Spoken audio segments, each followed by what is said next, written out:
नमस्कार. राज्यकर्ता निवडणूक मॅनेजमेंट सॉफ्टवेअरमध्ये तुम्हाला कोणकोणते मेनूज मिळतात?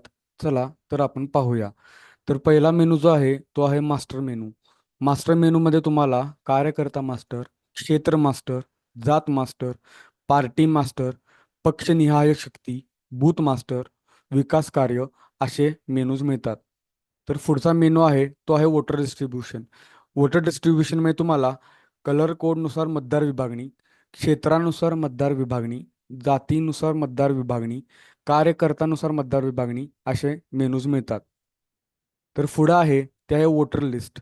वोटर लिस्टमध्ये तुम्हाला सर्व मतदार यादी, अद्याक्षरानुसार मतदार यादी, आडनावानुसार मतदार यादी, घर नंबरनुसार सर्व मतदारांची यादी, पत्त्यानुसार मतदार यादी, वयानुसार मतदार यादी, दुबार मतदार यादी, कुटुंबानुसार मतदार यादी, भागानुसार मतदार यादी, कार्यकर्त्यानुसार मतदार यादी, जातीनुसार मतदार यादी, संदर्भ व्यक्तीनुसार मतदार यादी, मृत मतदारानुसार यादी, बदललेल्या पत्तानुसार मतदार यादी, व्यवसायानुसार मतदार यादी, रक्त गटानुसार मतदार यादी, जन्मतारीखनुसार मतदार यादी आणि कलर कोडनुसार मतदार यादी अशा 18 मतदार याद्यांची लिस्ट तुम्हाला यामध्ये मिळते. तर पुढं आहे फॅसिलिटीज. फॅसिलिटीजमध्ये तुम्हाला बूथ सारांश, ताकदानुसार सारांश, शेवटच्या दिवसाचा सारांश, SMS पाठवा आणि सेंड नोटिफिकेशन असे मेनूज मिळतात. तर या पुढचा मेनू आहे तो आहे मोबाईल सिंक्रोनायझेशन. मोबाईल सिंक्रोनायझेशनमध्ये पहिल्यांदा तुमचे जे मोबाईल युजर्स जे आहे त्यांनी जे काम केलं आहे ते जर तुम्हाला पाहायचं असेल तर तुम्हाला सर्व्हरकडून डेटा प्राप्त करा या बटनावरती क्लिक करून ओपन चालू करणे या बटनावरती क्लिक करा.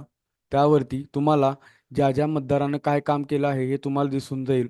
जर याबद्दल तुम्हाला अधिक माहिती हवी असल्यास तर या पुढचा व्हिडिओ तुम्ही पाहू शकता. तर या पुढचा मेनू आहे तो आहे मतदार शोध.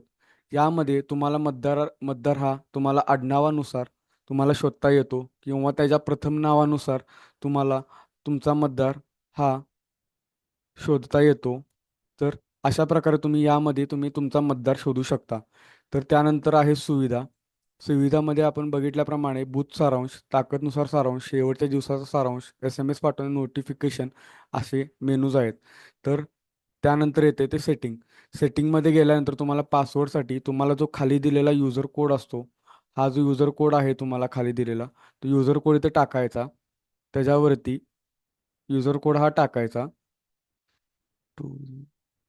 टाकल्यानंतर ओके या बटनावरती क्लिक करायचं. यामध्ये तुम्हाला SMS सेटिंग मिळून जाते. त्याच्यामध्ये तुम्हाला इमेज सेटिंग मिळून जाते. यामध्ये तुम्हाला मोबाईल युजरची सेटिंग मिळून जाते. यामध्ये तुम्ही तुमचा मोबाईल युजर व यामध्ये तुम्ही त्यांचे मोबाईल EMI आणि त्याचे स्टेटस तुम्ही बघू शकता. इमेज सेटिंगमध्ये तुम्हाला जे इमेज आहे मेन इमेज ती तुम्हाला चेंज करता येते. त्यानंतर तुम्हाला SMS सेटिंगमध्ये तुम्ही SMS जे पाठवणार आहात त्याच्या तुम्हाला फॉर्मॅट तुम्हाला ह्यामध्ये सेट करता येतो आणि जे तुम्हाला फॅसिलिटीज ज्या सॉफ्टवेअरमध्ये द्यायच्या आहेत त्या तुम्ही यातनं कमी जास्त करू शकता. अशा प्रकारे तुम्ही अ, या सेटिंगमधून जे जे फॅसिलिटीज तुम्हाला सॉफ्टवेअरमध्ये द्यायचे त्या तुम्ही देऊ शकता किंवा सॉफ्टवेअरच्या फॅसिलिटीज कमी करू शकता. तर अशा प्रकारे ह्या सर्व मेनूज तुम्हाला राज्यकर्ता मॅनेजमेंट सॉफ्टवेअरमध्ये इलेक्शन मॅनेजमेंट सॉफ्टवेअरमध्ये मिळून जातात. धन्यवाद.